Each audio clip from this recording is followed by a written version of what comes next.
oversaw his estate, assessed court cases as a magistrate, and administered Bordeaux as the most easygoing mayor in its history. All the time, he wrote exploratory, free-floating pieces to which he gave simple titles.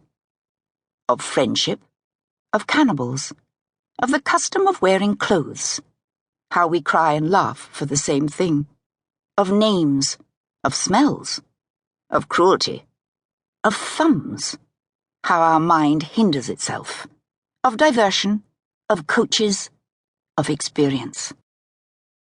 Altogether, he wrote 107 such essays. Some occupy a page or two, others are much longer, so that most recent editions of the complete collection run to over 1,000 pages. They rarely offer to explain or teach anything.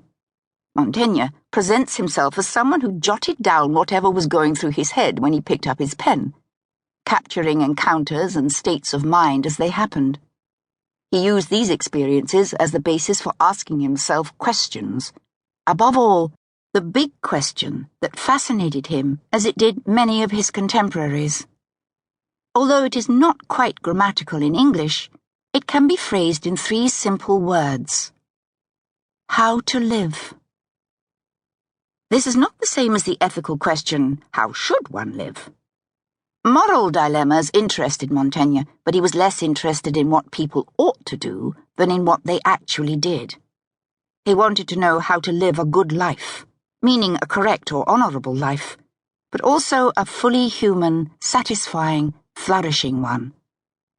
This question drove him both to write and to read, for he was curious about all human lives, past and present. He wondered constantly about the emotions and motives behind what people did. And since he was the example closest to hand of a human going about its business, he wondered just as much about himself. A down-to-earth question, how to live, splintered into a myriad other pragmatic questions. Like everyone else, Montaigne ran up against the major perplexities of existence: how to cope with the fear of death, how to get over losing a child or a beloved friend, how to reconcile yourself to failures, how to make the most of every moment so that life does not drain away unappreciated. But there were smaller puzzles, too. How do you avoid getting drawn into a pointless argument with your wife or a servant? How can you reassure a friend who thinks a witch has cast a spell on him? How do you cheer up a weeping neighbor? How do you guard your home? What is the best strategy if you are held up by armed robbers who seem to be uncertain whether to kill you or to hold you to ransom? If you overhear your daughter's governess teaching her something you think is wrong, is it wise to intervene? How do you deal with a bully?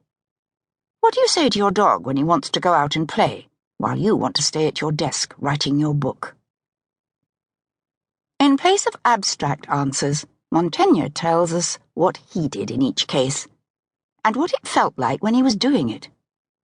He provides all the details we need to make it real, and sometimes more than we need. He tells us, for no particular reason, that the only fruit he likes is melon, that he prefers to have sex lying down rather than standing up, that he cannot sing, and that he loves vivacious company, and often gets carried away by the spark of repartee. But he also describes sensations that are harder to capture in words, or even to be aware of.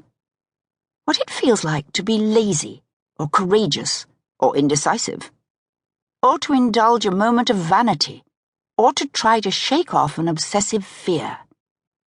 He even writes about the sheer feeling of being alive.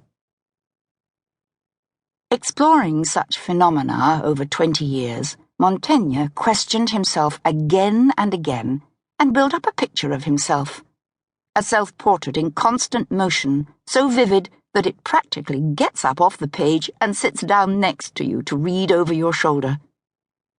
He can say surprising things. A lot has changed since Montaigne was born, almost half a millennium ago, and neither manners nor beliefs are always still recognizable. Yet to read Montaigne is to experience a series of shocks of familiarity which make the centuries between him